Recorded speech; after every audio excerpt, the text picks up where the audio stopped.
So let's cultivate our motivation. And when we come to Buddhism, we're often impressed by its ideals, by the qualities of the Buddha, by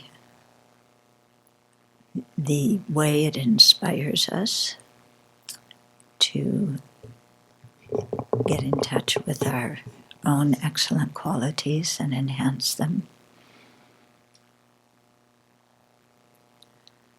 And we're also inspired by the examples of sincere practitioners. So on the one hand, we look to others for inspiration, for support, and at the same time, we have to try to embody the Buddha's ideals in ourselves. In other words, not simply praise them in other people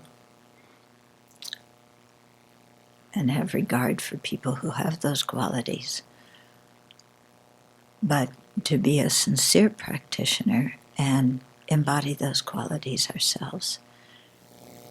So in Buddhism, being a hypocrite is, in society, we can be hypocritical. We can say one thing and do another.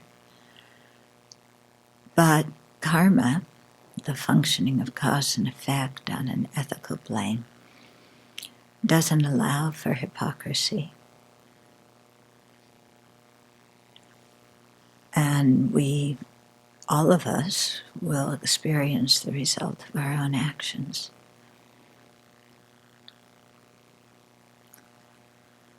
So trying to impress others doesn't do much good, because none of that protects us from experiencing the results of the causes we ourselves have created. And similarly, other people criticizing us when we have acted with a good motivation doesn't dent the good results that we will experience as a result of virtuous actions.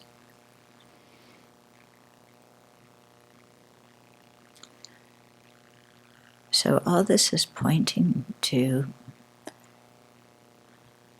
mindfulness and introspective awareness and conscientiousness, learning what to practice, what to abandon, valuing that, focusing on it, monitoring our mind to make sure that we're doing that as much as possible, and then knowing that we're not perfect, purifying. And so always trying to improve and congratulating ourselves too, rejoicing at our own virtue. So that's just as important. In other words, we have to see the whole picture and not just emphasize the good or the bad. And so in that way, we all have to feel some responsibility for the existence of the Dharma in the world. Because we came to the Dharma because of the efforts of other people who practiced, not only the people who have high realizations, but also ordinary people who contributed to the existence of the Dharma. And so now we too have the opportunity to contribute, to help the Dharma stay alive in our minds, in the world, so that all beings can benefit. Okay, so with that kind of aspiration and our long-term goal, of course, of awakening, let's share in the Dharma today. So some people have told me they come to the Abbey because they really want to get away from the news. And they want to get away from what's happening. So I'm always wondering how much to say and what not to say to disturb people's mental state. But I find that reading some things in the news actually spur my practice and wake me up and help me to be more conscientious myself. So the motivation I just led came because I was reading about Jeffrey Epstein's case, which just blew open during retreat, so none of you know about it. So my purpose in talking about this is to perhaps illustrate to you a way of looking at the news so that it helps your Dharma practice instead of making you throw up your hand and say everything is corrupt and fall into despair. Okay? Because if we're going to be bodhisattvas, we have to learn to deal with everything. You know? You have to be able to face everything. And so then everything that we read about or experience becomes an opportunity for us to see how our mind reacts and to cultivate our virtues and a virtuous response. So here's the story. From 2002, around 2002 to 2005, there's this very rich financier in New York who has houses in Paris and near Mar-a-Lago in Florida. Yeah, his mansion in Manhattan, close to Central Park, is 7 stories high and has a heated sidewalk in front. Yeah. So this guy's just a little bit wealthy. So he was arrested some years ago because he would have underage girls come to his place and give him massages, and he would do sexual acts with them. And there was a whole train of young girls coming. He would pay them very well, of course. And usually, as we all know, these are girls who were vulnerable, who could be talked into doing things, who needed money. And then he would send those girls out to get their friends to bring them back in too. So this went on for a number of years. And this guy, he was friends with Trump, with Clinton, with Prince Andrew, with all the New York socialites. He knew everybody, it seems like. Anyway, he got busted about 10 years ago. And, with federal charges, and he could have gone to prison probably for the rest of his life. But he had a really good team of lawyers, including Dershowitz and Ken Starr and these famous guys. And the prosecutor was Acosta, who is now our labor secretary. Mm-hmm. And this, he could have gone to prison for the rest of his life. Instead, they cut a deal with the prosecutor without telling the young girls, the victims, that they were doing this, so that he pleaded guilty to essentially what he was running was, he was trafficking teenagers. But he didn't plead guilty to that. He pleaded guilty to some minor state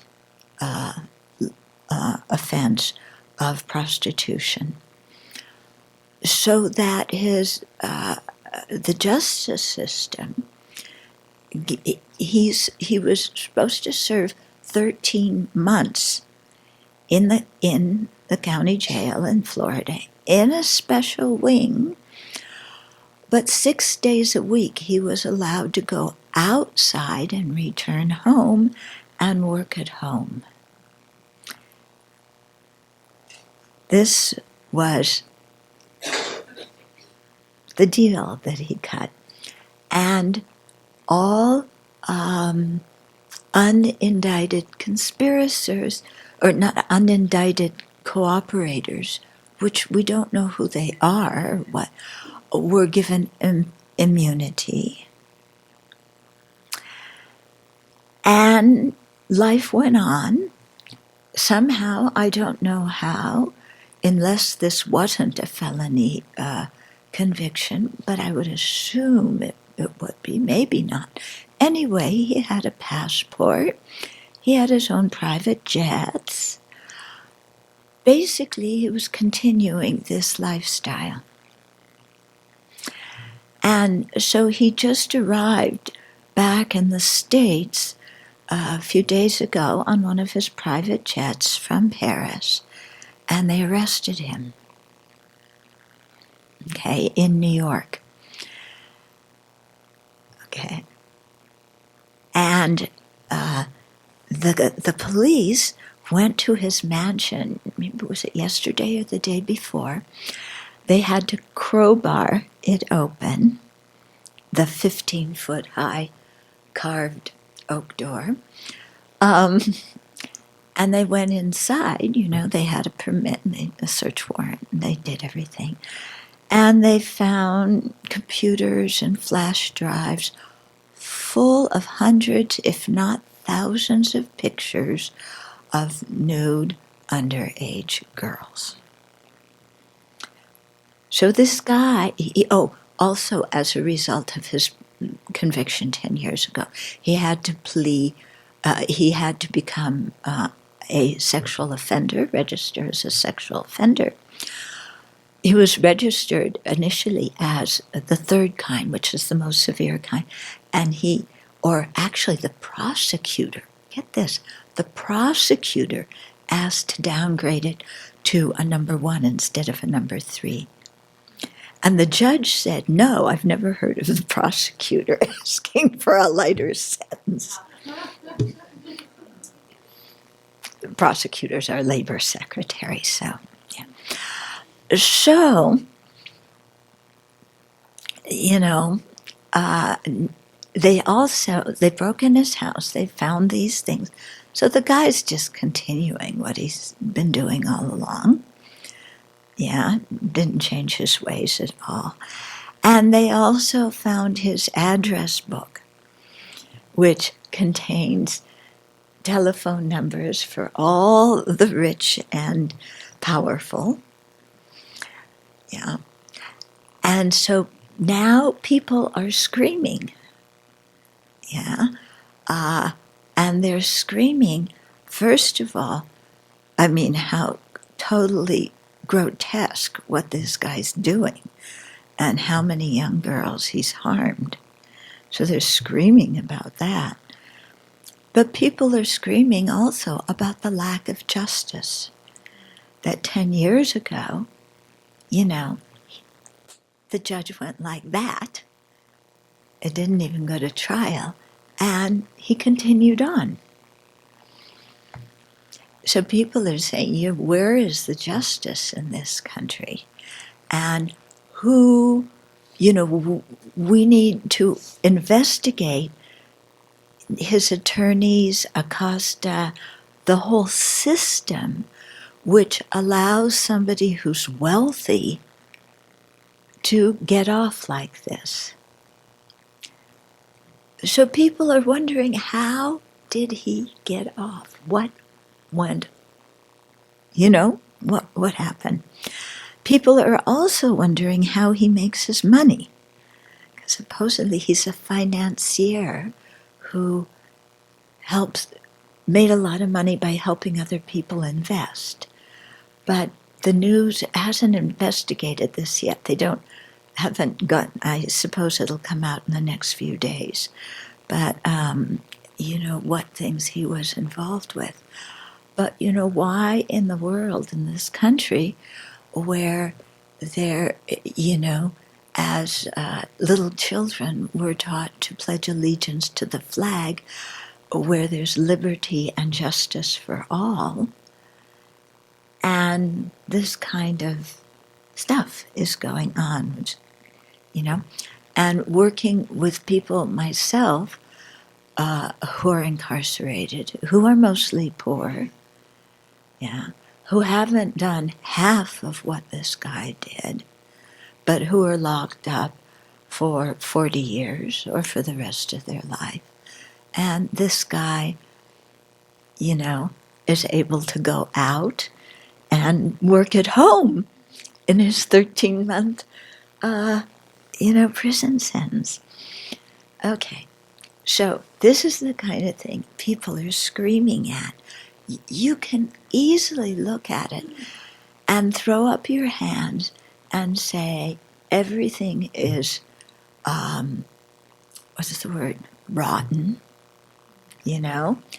everything is corrupt, and, and get in a really bad mood and just to say, look, the system is corrupt, the country is corrupt, there's never going to be justice. Look at what this guy also is doing to these young age girls, and how many of his friends were doing likewise. Trump is now saying he doesn't know Epstein. Of course, there's pictures of him and Epstein together. And way back 10 years ago, when asked about it, Trump said, oh yeah, I've known the guy for 15 years, really nice guy, and he seems to enjoy beautiful women as much as I do.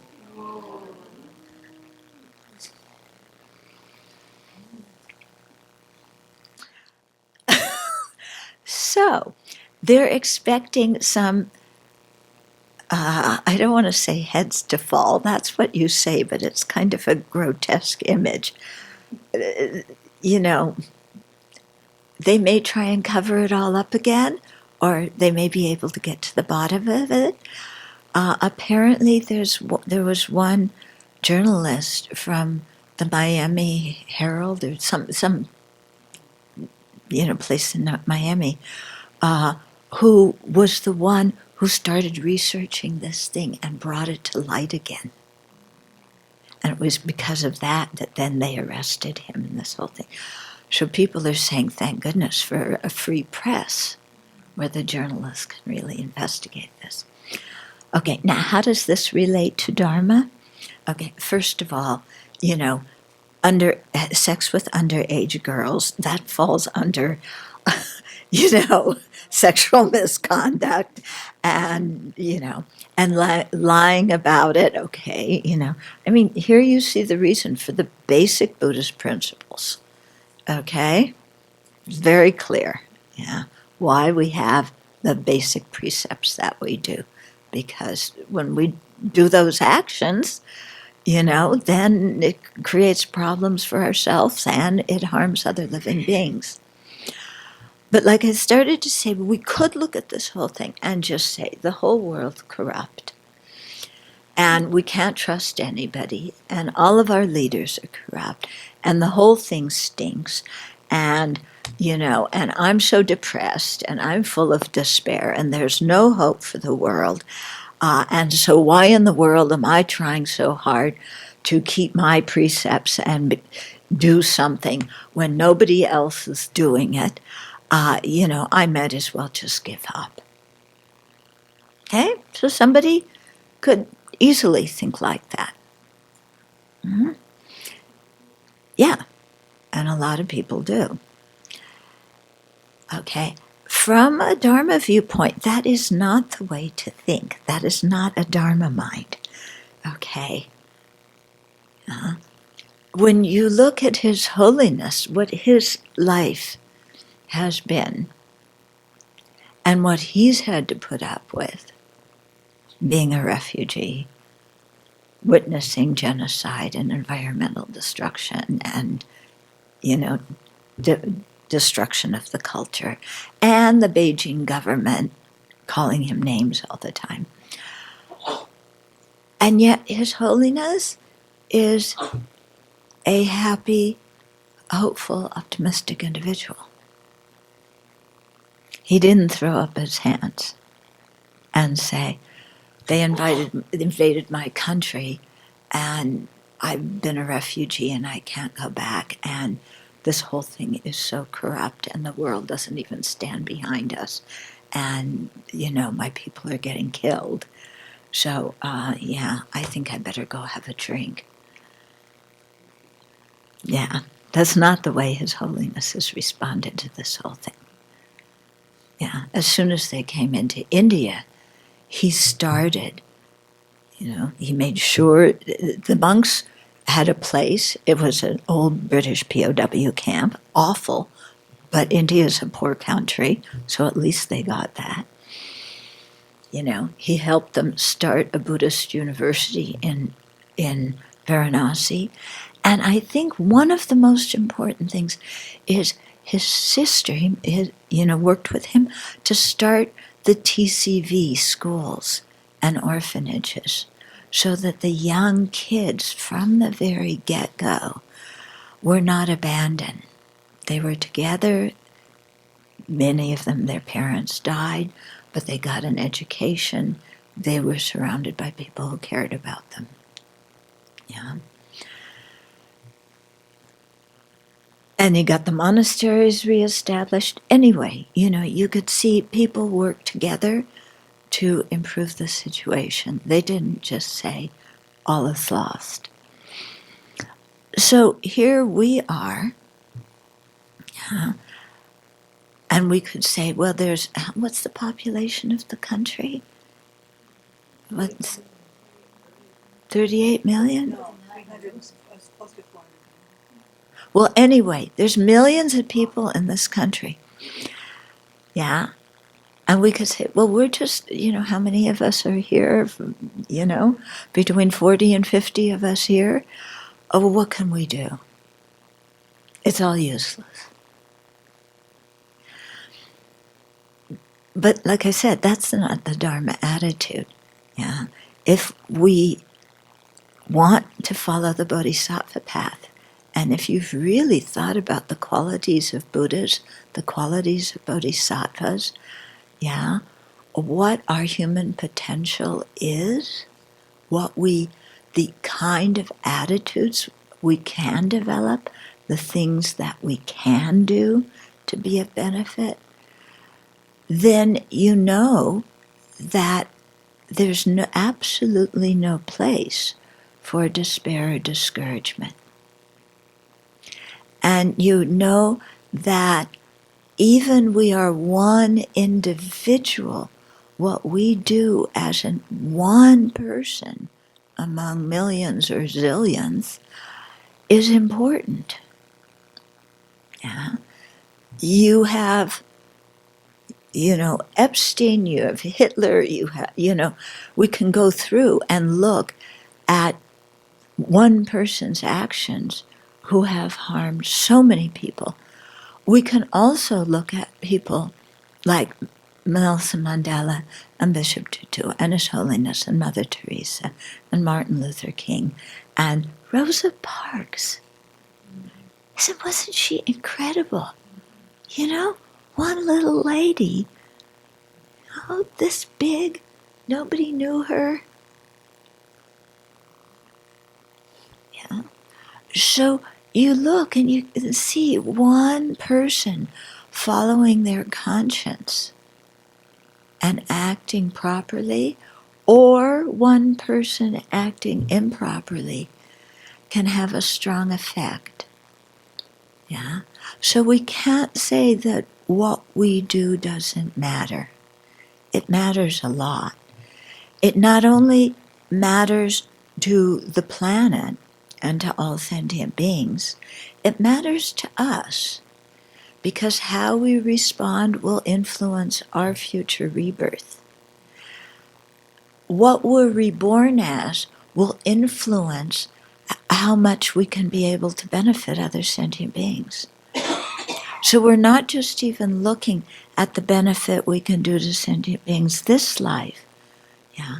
But if we let our mind go uncontrolled and filled with despair, and we start being hypocritical, yeah, then we not only harm people this life, but next life, we won't have an opportunity to practice.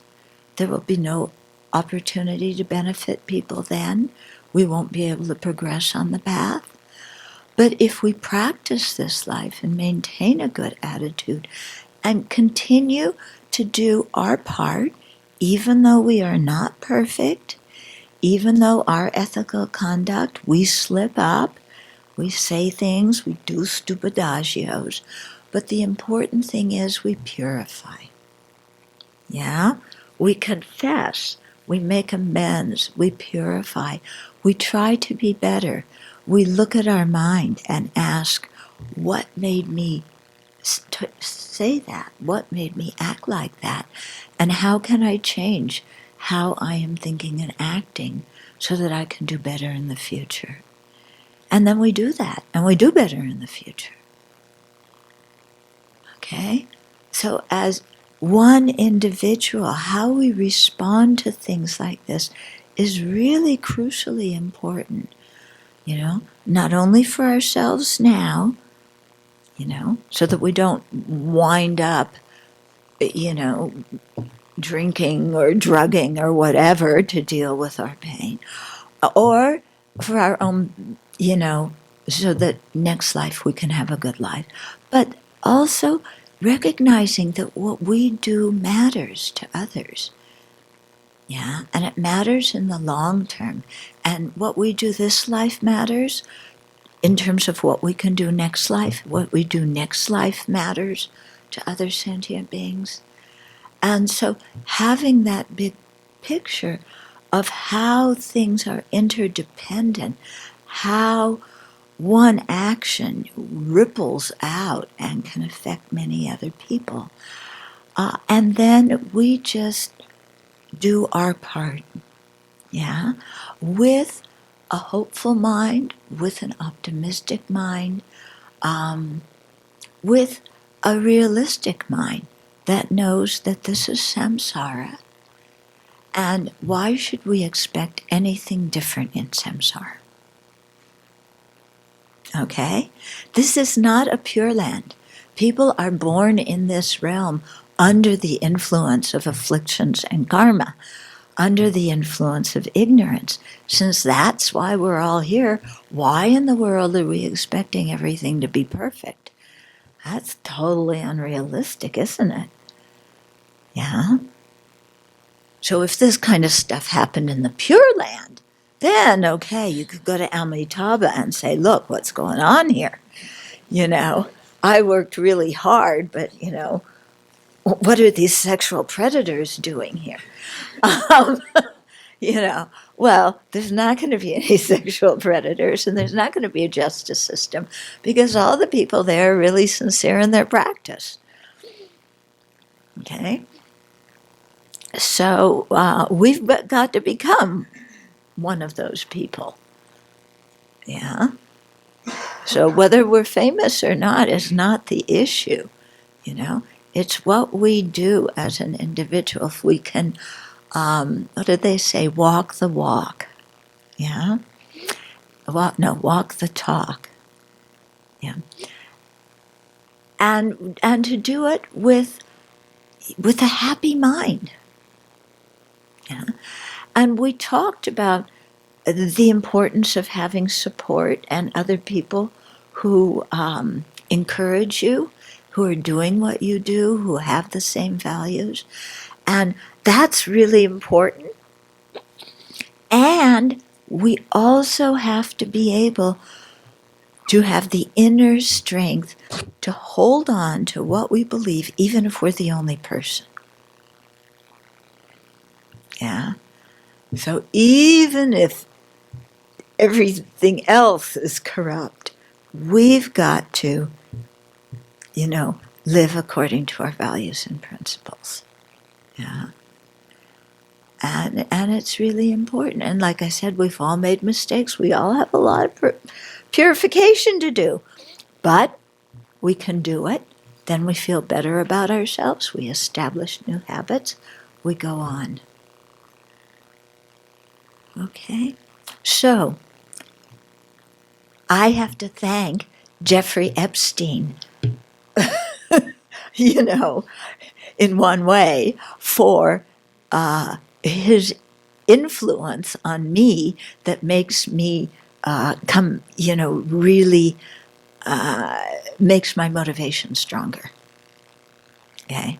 I'm not saying what he did was good. Believe me. Yeah. But I have to say that the influence, really, it did something. Mm-hmm. So I hope when you read about him or you read about whatever else is going on, that you train your mind to look at these things as things that encourage you in your own practice. Mm-hmm. And things that give you inner strength because you're doing what needs to be done in an upright way. In addition to motivating our practice, do we have a responsibility to speak out about these things? Well, you bet we do. Definitely. And we should speak out. Not only about the sexual abuse and the trafficking of young girls, but about the corruption in the justice system. Yeah, and we should speak out about it. And we should vote. Yeah. And do whatever we can, to remedy the situation without being angry and without making it us and them. Yeah. Without creating enemies.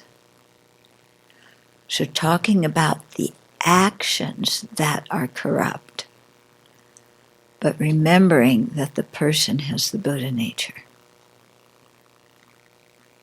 So, John Kelly's been invited to speak in Salt Lake City to a speaker series I belong to. Mm. And he just joined the board of the detention centers. And actually, everybody on the board is past Trump administrators. And he was on the board of the company that got the contract without any bids for the detention centers. So I have asked the people in charge to uninvite him without any luck. And people are talking about not attending. To me, that leaves a vacuum. So I'm kind of struggling. I'm considering what I could put on a T-shirt. I'm struggling with how to go further, and I think I've already contributed to an us and them. Mm-hmm. Okay, so I'm not an expert activist. Yeah, Jim Dawson would be the person to speak about. He's somebody who lives in Spokane, who does this as a professor. You may have something to say too, but it always seems wise to, get the press involved, but really watch the way you speak. Yeah, and talk about the actions and not the person. Yeah, but to talk with the press about it. And of course, the press is going to want to make it us and them.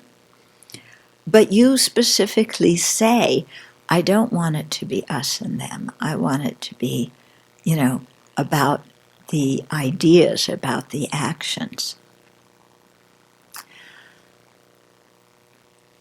And then, if he goes to speak, protest in front. Yeah. But again, what you're protesting is the action, is the corruption. I mean, the only thing that comes to my mind is that, as a mediator, when people take positions, what we would call positions, which is the us and them, our job as a mediator is to talk to them enough to try to uncover the underlying interest of why they're taking that position. Yeah. And it's always really hard, and it takes a long time, and it takes a lot of patience, which a lot of people just don't have anymore. But I mean, I don't know always how to do it until I'm doing it. But to me, it's about listening. I mean, I always say, if you want someone to listen to you, you listen first, and you find out what their interests and values are, and then you try to go from there. Yeah. So it actually could be interesting, as people who disagree with what's happening, to request to talk to John Kelly. Yeah?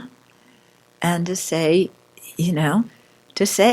you're a mediator, you want to understand why people do what they're doing. Yeah? And we would like to speak to you about this. And don't worry, we're not bringing guns in. We're not, this kind of stuff. Because, they can get quite paranoid about that. But just say, we really want to overcome the us and them, and we would like to talk to you.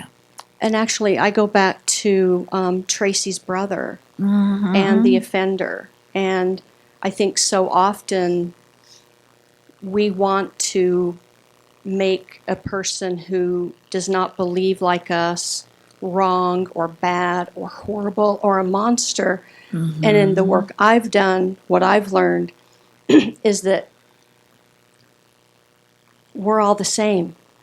And that, and just like, Tracy's brother and this young man were able to come together on a human level. And so I love the idea of having a conversation, because a conversation is not about attacking, it's about learning. Right. About how this all happened. Right. And that could be really good, and quite a good example for all the people in the town. And to say, yeah. Okay.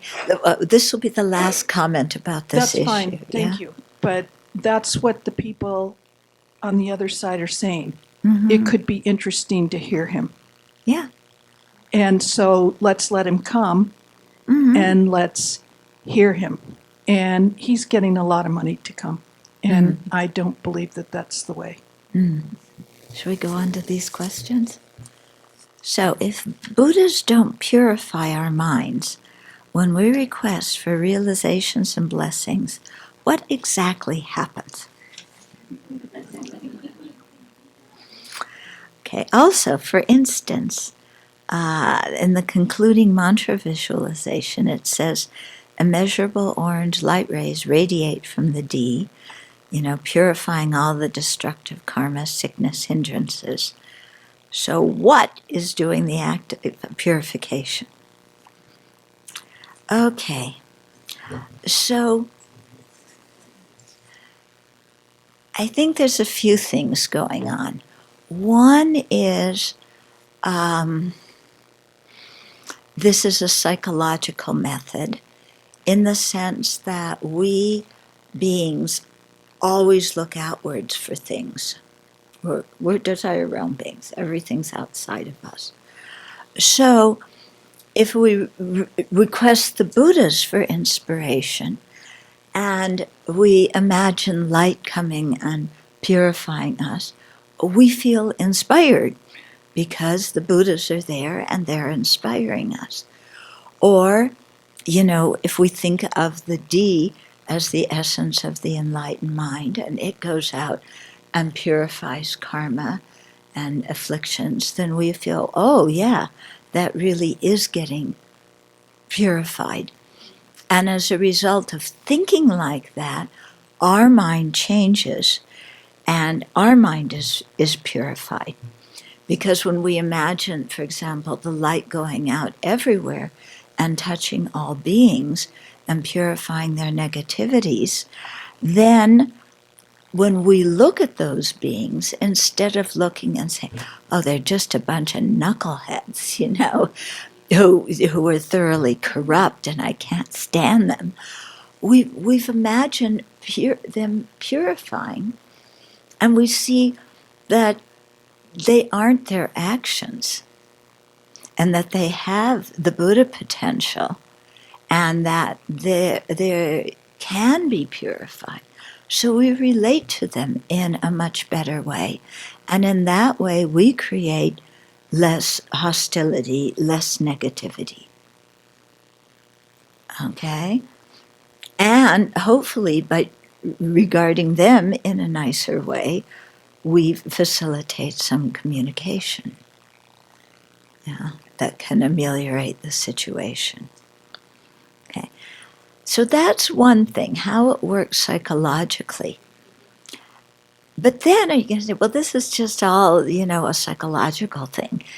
It's not. Because if it were, then we wouldn't need to become Buddhas to be able to have all these powers to benefit others. It would just be their minds that did it. Yeah. So there's something happening from the side of the holy beings too. And because I asked this question to His Holiness, something similar to His Holiness, and he was so funny. He said, because I got this great visualization from what he said. He said, if you request blessings from FDR, does he have the power to give you blessings? And I was sitting there thinking of, FDR radiating light and giving blessings. And it's like, okay, he did some good for the country, but no, he's not the person who is my role model for what I want to become spiritually. Okay? So when he said that, it made me say, okay, FDR did some good, but he's not a Buddha. Yeah? So the Buddhas can do more than FDR can.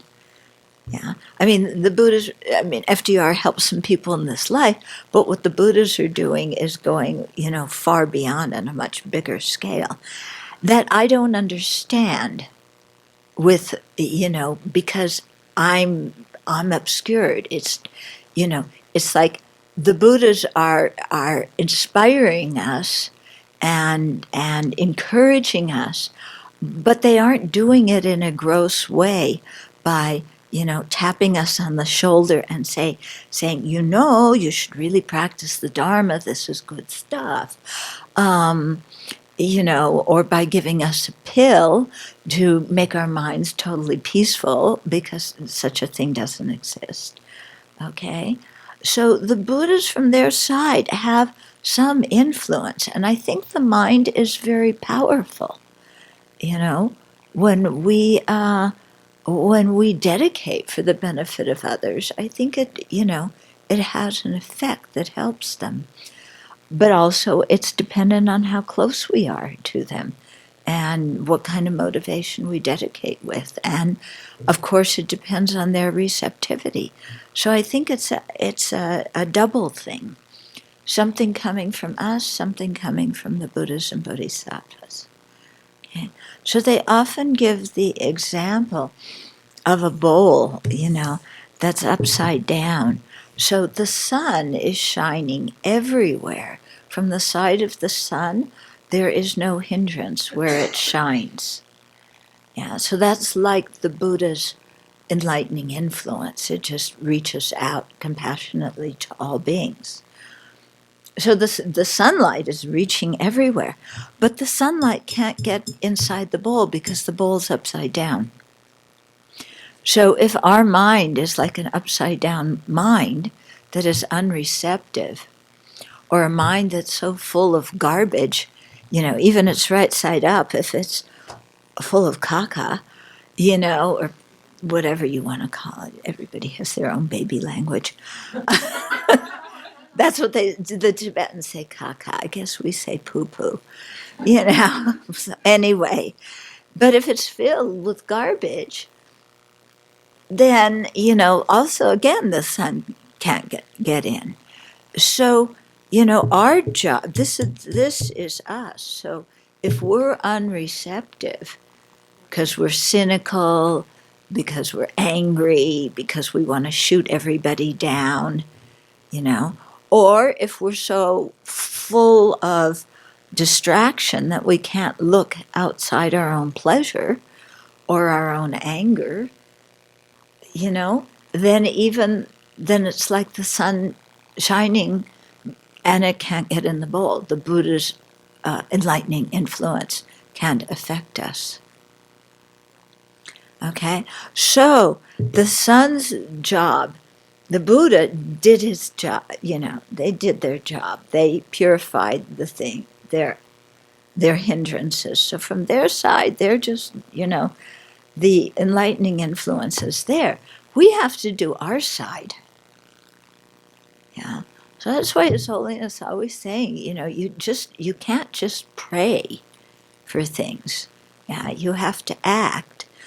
But the prayers, even though you're requesting the Buddhas and Bodhisattvas, please grant me inspiration, please grant me blessings, what you're actually saying is, this is something that is important to me, that a quality or an understanding or a realization that I want to have. And so even though it sounds like you're requesting it from somebody outside, why are you requesting it? Because it's something important. For yourself, it's something important for you to have, and it's something that you want. Okay? So I think that's how it happens. But when we become Buddhas, then we'll find out for sure. Okay. So in terms of visualizing Manjushri, he is adorned with jewels and fine silks. I associate such things with possession. Possession? You mean possessions like physical things? Or possession like spirit possession? Anyway, I associate such things with what I think they mean possessions, which leads me to the 8 worldly concerns of gain, loss, and so forth. Might you help me better place Manjushri's jewels and silks in the appropriate context? Okay, so again, this is a way of communicating with us ordinary beings, because we usually think of jewels and silks as something beautiful. And so if we see Manjushri adorned by them, it makes us think of something beautiful. But they also are representative, the jewels There's usually 6 jewels on a deity's body, and they represent the 6 perfections, or 6 far-reaching practices. Okay, the silks, I'm not sure, but what they represent. But again, this idea of internal beauty looks is expressed externally too. Yeah. So I think that's the context for it. Yeah. Of course, nowadays we have different ways of thinking about things, and when I see the katas that are made of silk, I recoil because to get katas made of silk, many sentient beings had to be killed. Yeah. People in ancient times, there's a disconnect sometimes. Yeah, we want to preserve life, but, silk is something beautiful. It's regarded in the world as valuable, so we make katas out of silk. Although I wonder if some of them now are made out of some kind of synthetic. Mostly are synthetic? Yeah, okay. So we have different values now that are going to look at things like that. Yeah. And you can see how our society has changed. I remember when I was a little girl, women wearing fur coats was like, wow. That kind of, it illustrated something about the family, and it was warm, and I liked my mother's mink stole. It was so soft, and I loved rubbing against it. But I also remember asking where did it come from, and then I learned it came from animals, and that kind of took it out of me, I didn't like it so much. But now the whole attitude towards fur is if you wear it, like you better not show it, go outside of your own house because people will criticize you. Okay? But a few decades ago, you wanted to promenade around in your furs. Okay? So, society has different values that are evolving around these kinds of things. Okay. When a Buddha takes the form of an artisan emanation body, is she in that body from its birth to its childhood all the way through aging and death? I have no idea. It could be, if manifesting in that way, would help some sentient being, or maybe they just appear that way temporarily. Yeah. But then, somebody may come and ask them for their license, and they don't have a license. So, yeah, we can work that out, huh? Yeah, talk to Acosta. He can help you.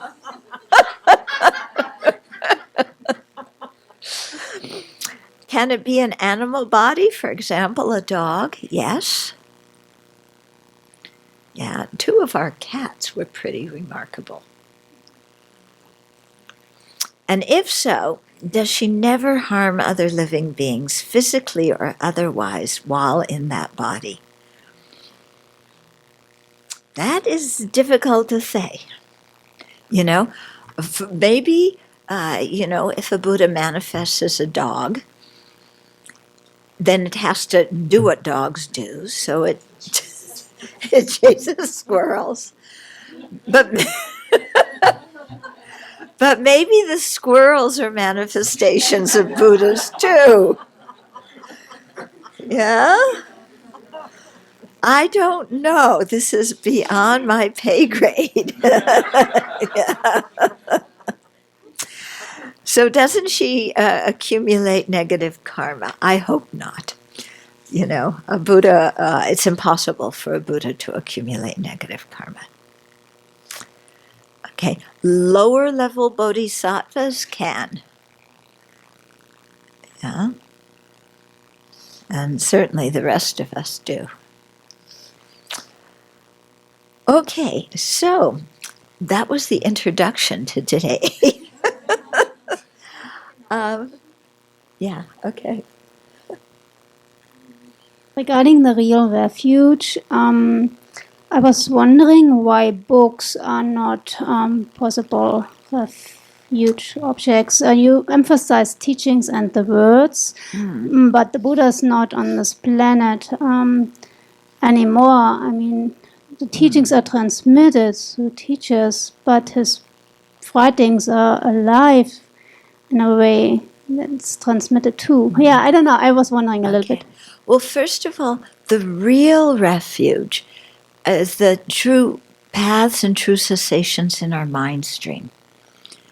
Books, having lots of books, doesn't mean you have realizations.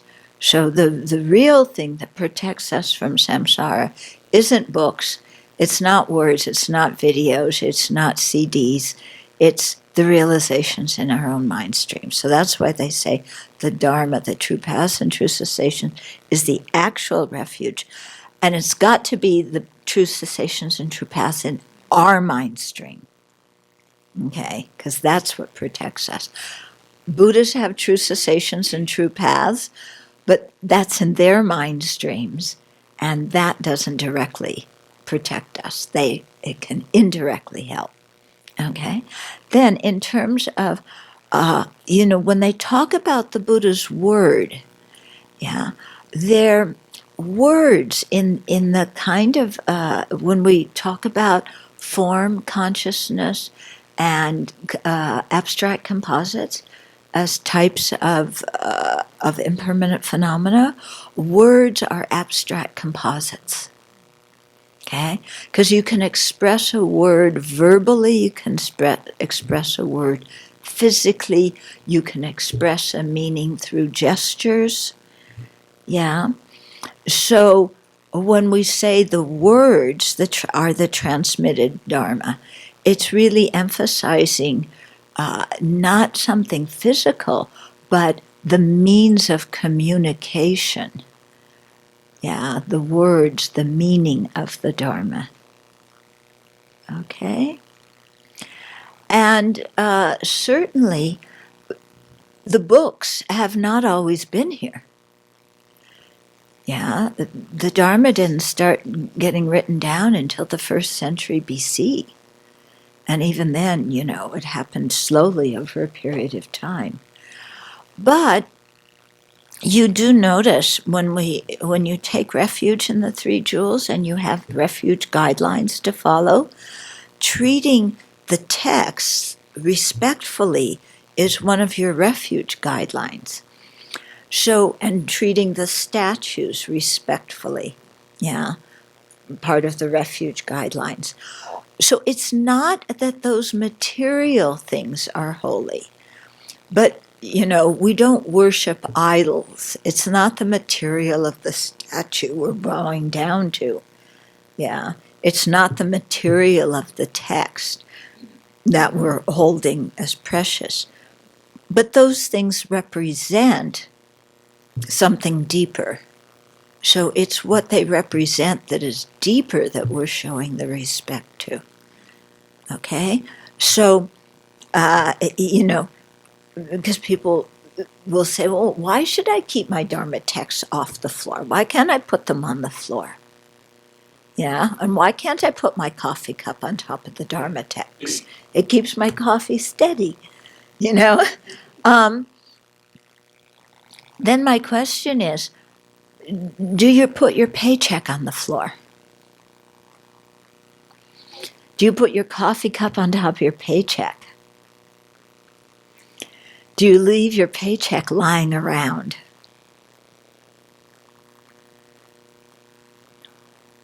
Nobody does that. Why? Because your paycheck is precious. Isn't the Dharma more precious than your paycheck? Anyway, your paycheck is just a piece of paper. It used to represent an amount of gold. It doesn't even represent that now. Yeah. Your paycheck is valuable simply because we've all decided it's valuable. But in and of itself, it's just a piece of paper. But boy, people treat it very well.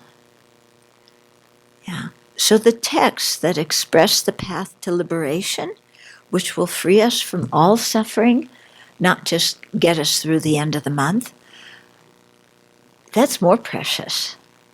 Okay, so we treat the books, as something more precious than our check. Mm-hmm. Yeah.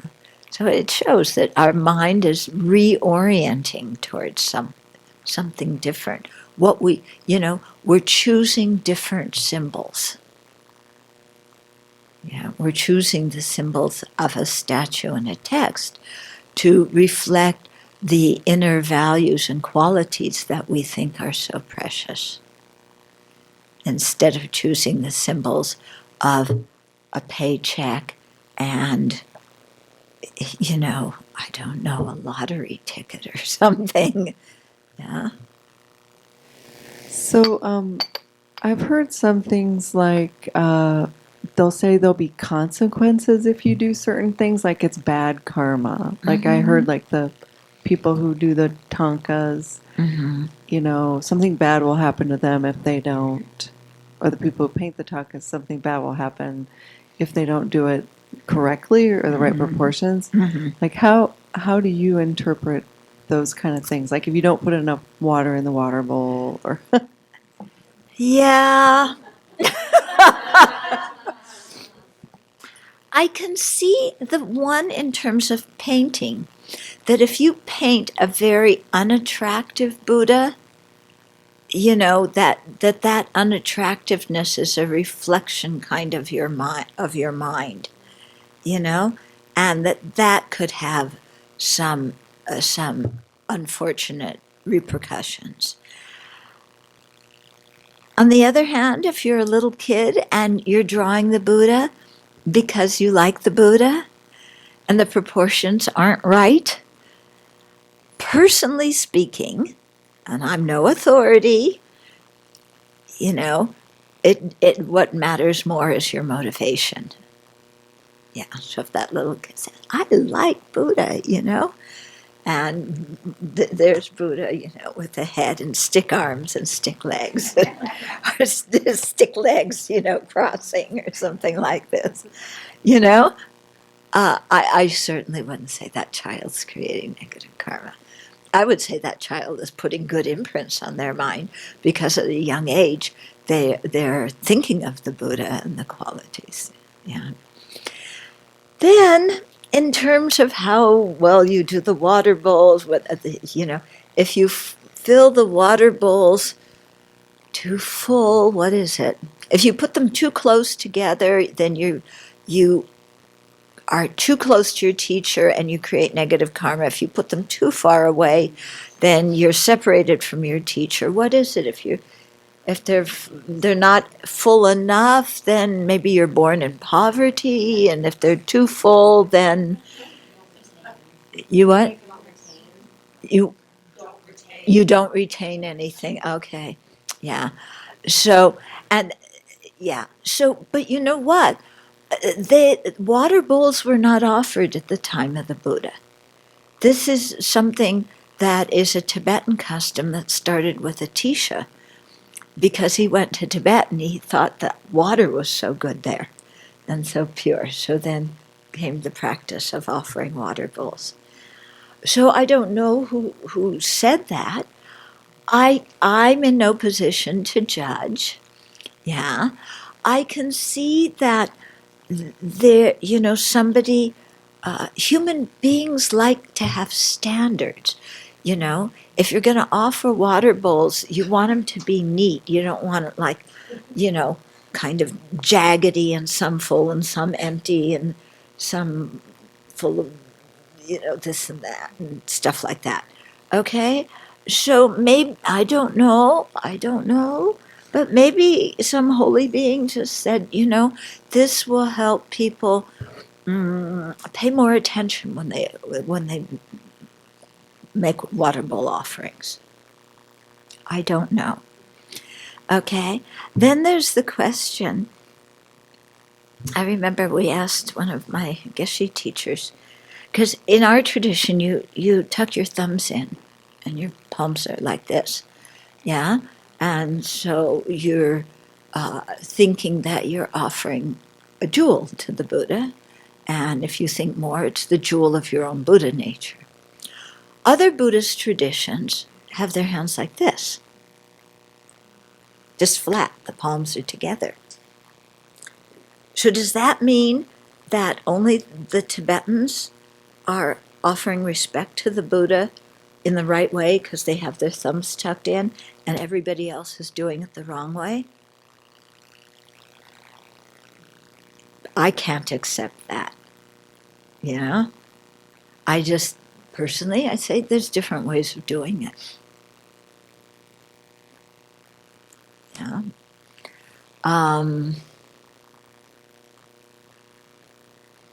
Yeah, because I think it would be, how can you say all the other Buddhists are creating bad karma? Because they don't, I can't go there. Okay? So, on the other hand, I can see if you have a tradition, you want some organization to it. So you want people to hold their hands a certain way or whatever. Okay. These are the extremely hidden phenomena that only a Buddha knows because they have to do with karma. So I am not the expert. I'm just giving you my opinion.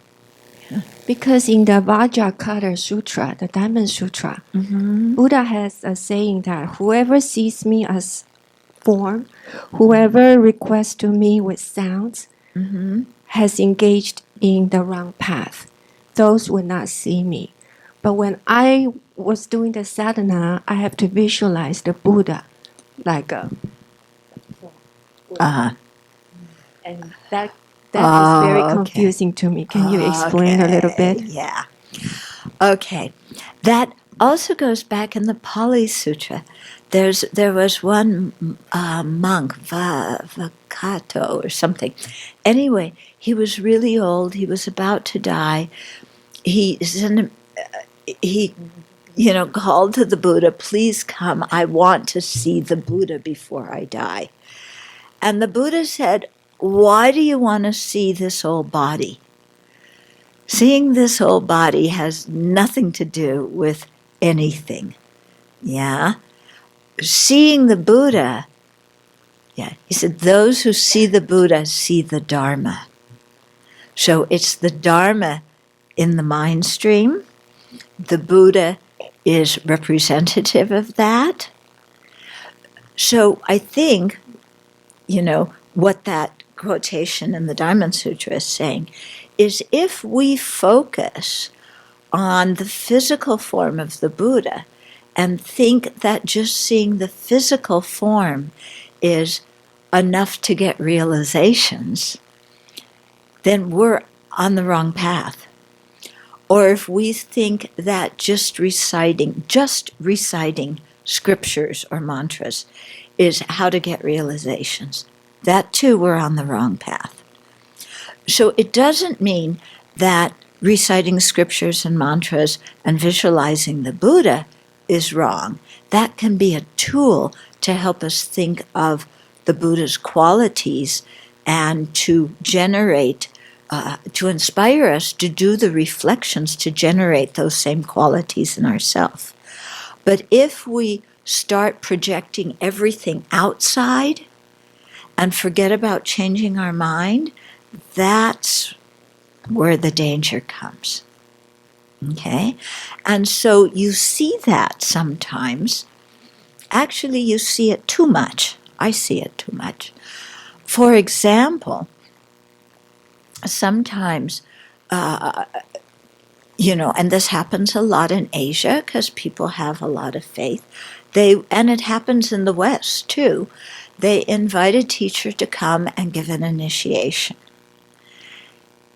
If the teacher gives teachings, a few people come. If the teacher gives initiations, lots of people come. His Holiness, some of you may have been at this, when he gave teachings in Mountain View, California, many years ago. And this is exactly what happened. He taught the Prajnaparamita for 6 days, exquisite teachings. And then he gave the Medicine Buddha Jainong. When he gave the Jainong, the whole field was completely filled with people who had not come for the Prajnaparamita teachings. And His Holiness said, it should not be like this.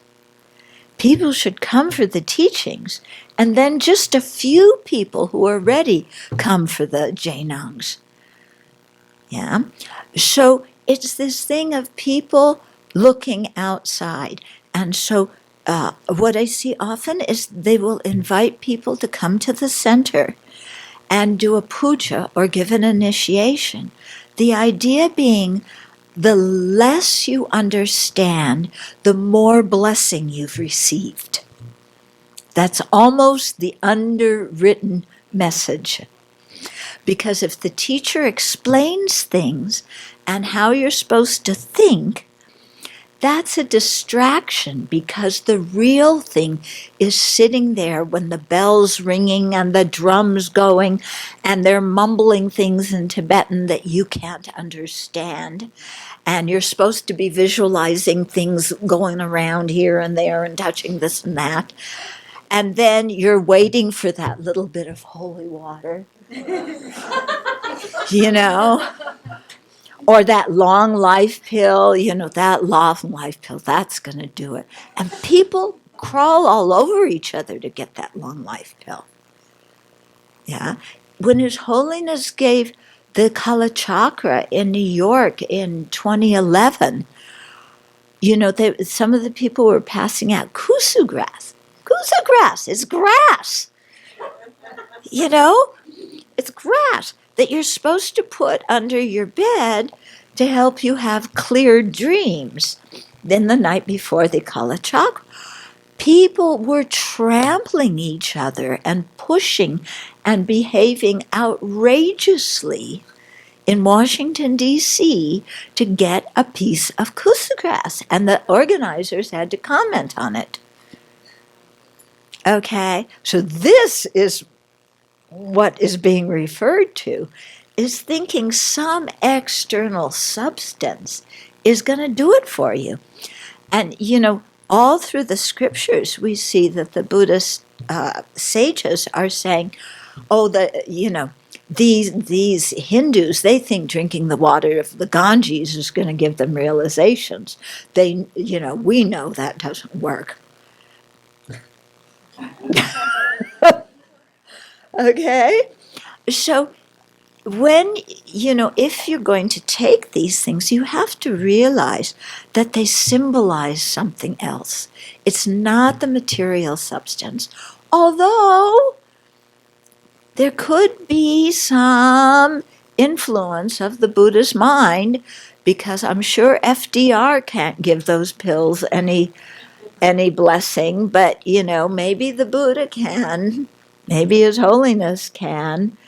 Yeah. Those words were spoken, by a Buddha in meditative equipoise, so maybe they have some power that saying, go out and buy this Chrysler this weekend doesn't have. Yeah.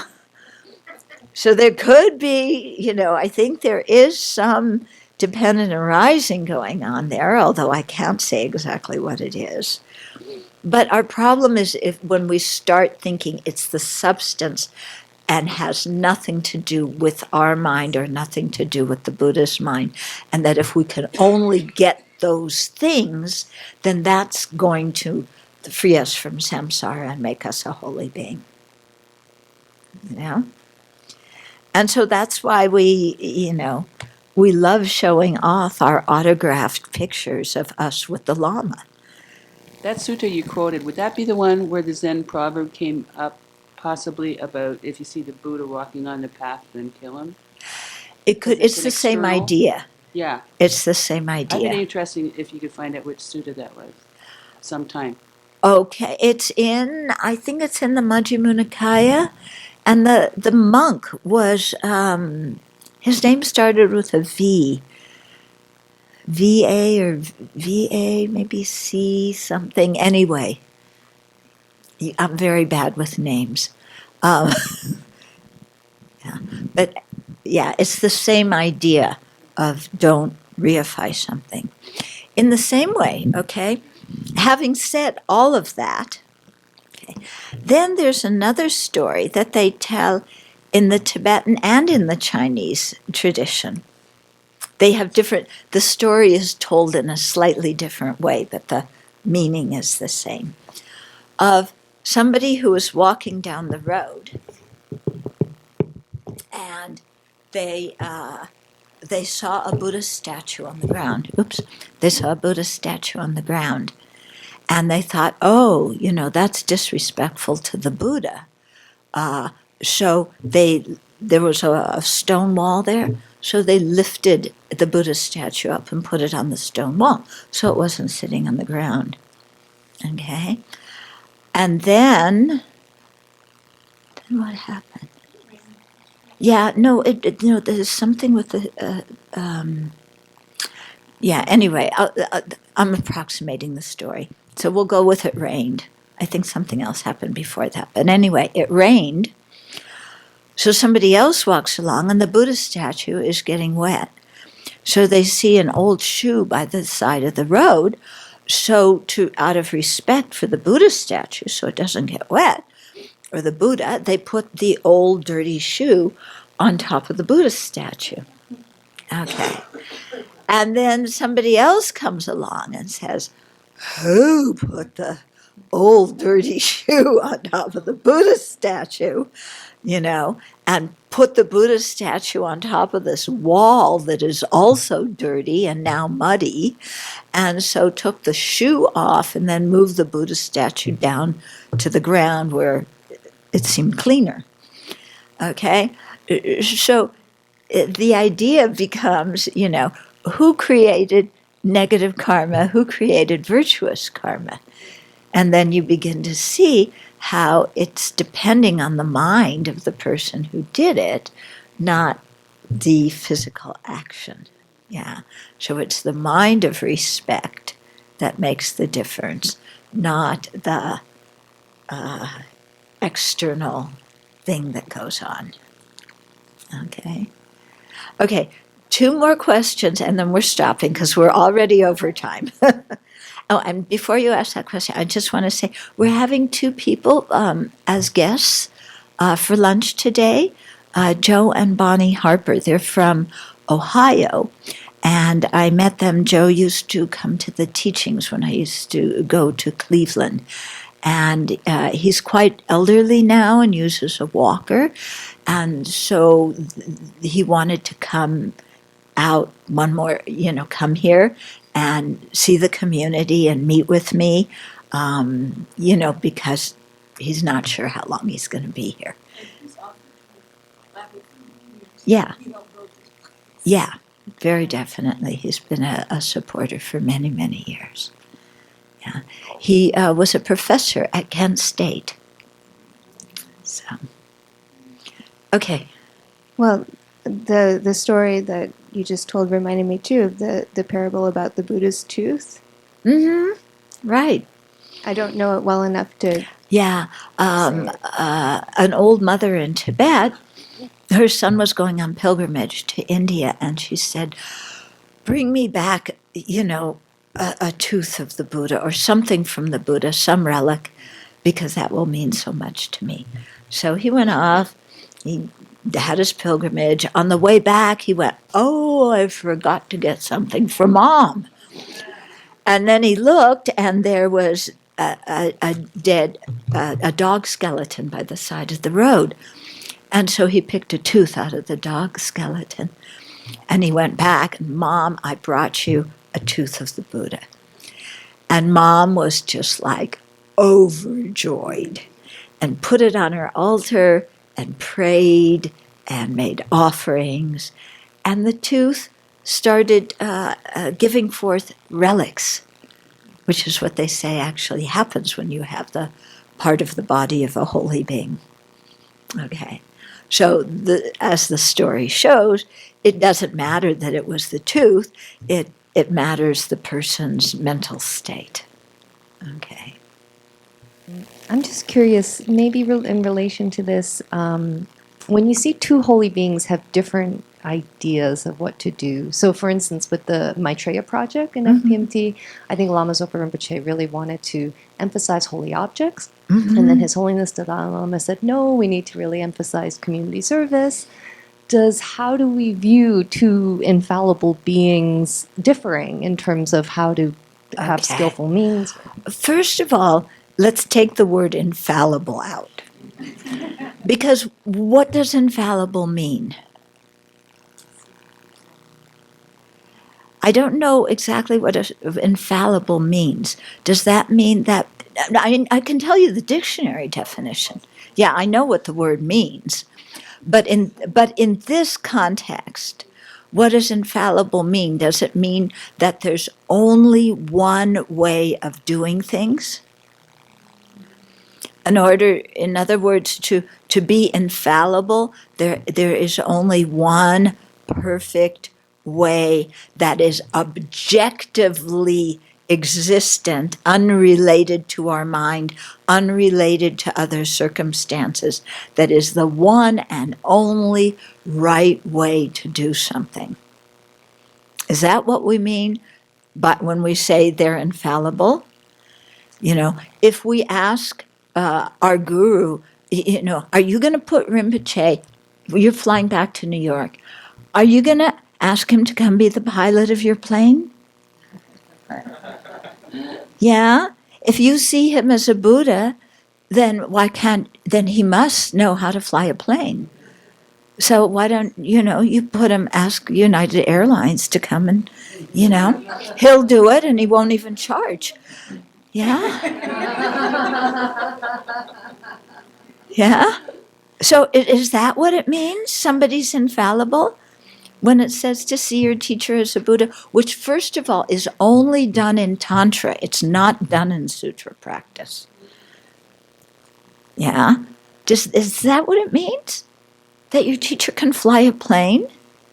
Are you going to ask them to do your accounting and submit your tax forms? Because they know how to do that?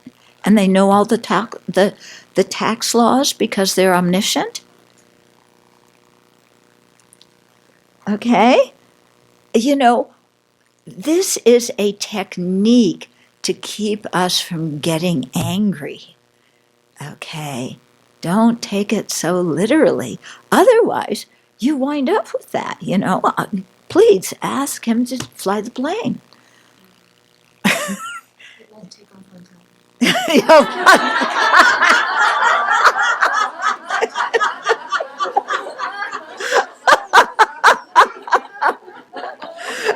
This teacher is always late for everything. Yeah, so.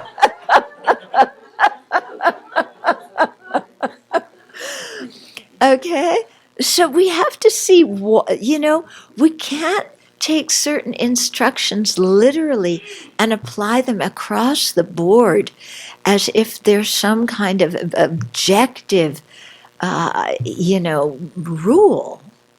Yeah. Why can't holy beings have different ideas? What's wrong with it? Yeah? They have different ideas, so what? Yeah, it doesn't mean one of them's right and one of it is wrong. They have different ideas. Does relying on our guru mean that everything our guru thinks we have to have the same idea? So that if our guru thinks women are inferior, we have to think women are inferior? So that if our guru thinks George Bush was an excellent president, we have to think that too? So that if our guru drinks Tibetan tea, even when the doctor told him it's bad for his health, that we should drink Tibetan tea? I can't stand it. You know? What does it mean? Does that mean that we have to make ourselves into replicas of every small picayune detail or opinion that the teacher has? You know, if you look, okay, Rinpoche was Lama Yeshe's student. Yeah. Did you know Lama? No. Lama has a totally different way of doing things than Rinpoche. Totally different. There was one incident. It was so funny. It was at Tushita, and both Lama and Rinpoche were there. And Geshe Jumpa Wangdu was living somewhere, in the area. And Rinpoche said, I wanted to go visit Geshe Jumpa Wangdu, but I just did a mo and it said he wasn't there. And Lama said, I just came back from visiting him.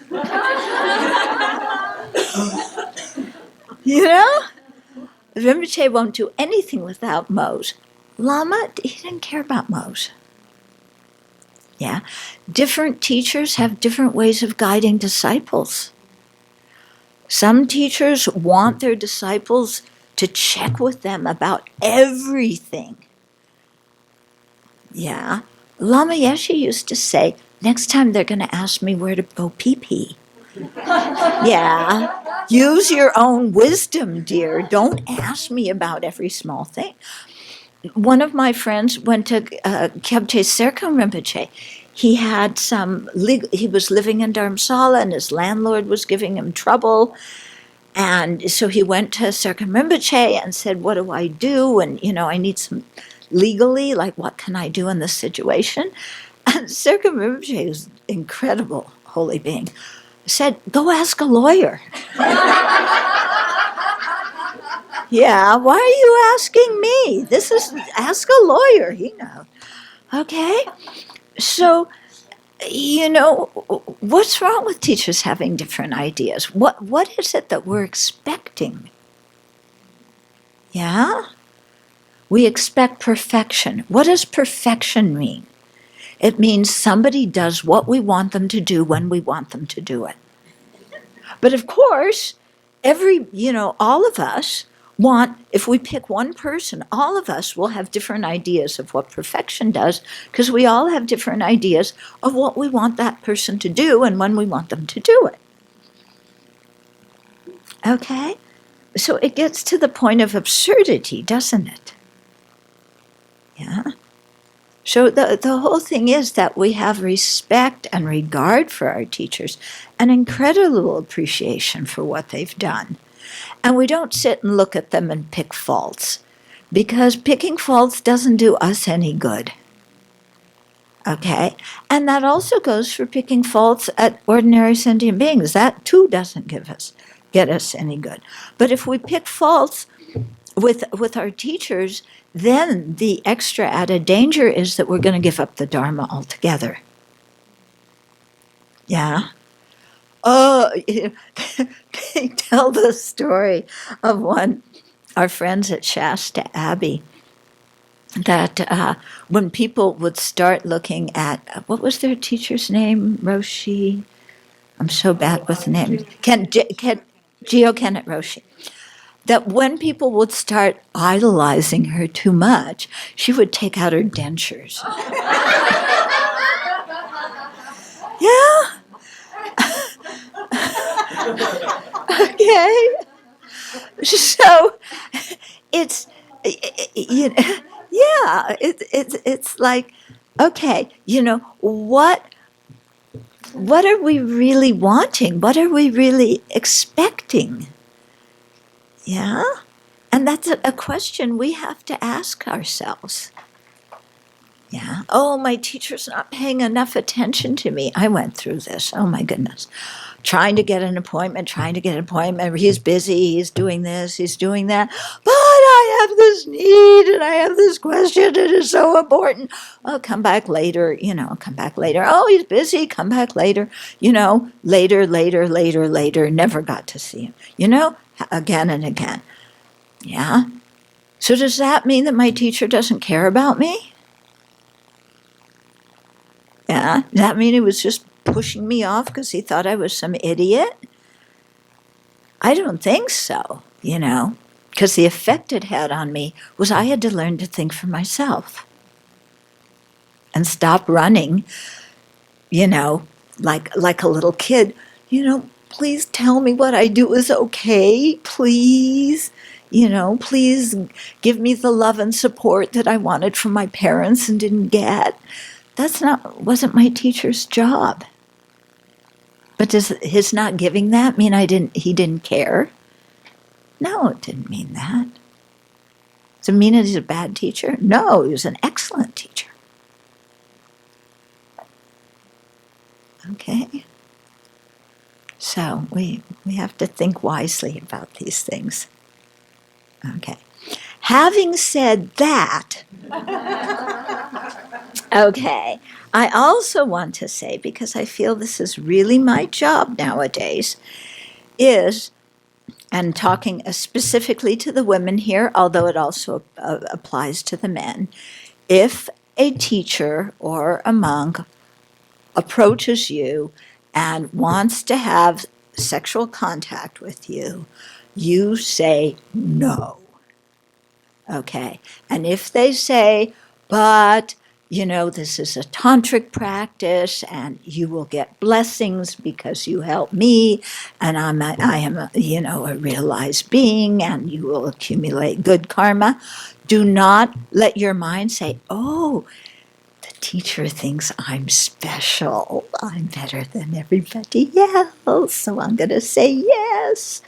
No, you say no, and then you go report him. Okay? So I think we need to be very clear about this now. Okay? Shall we dedicate?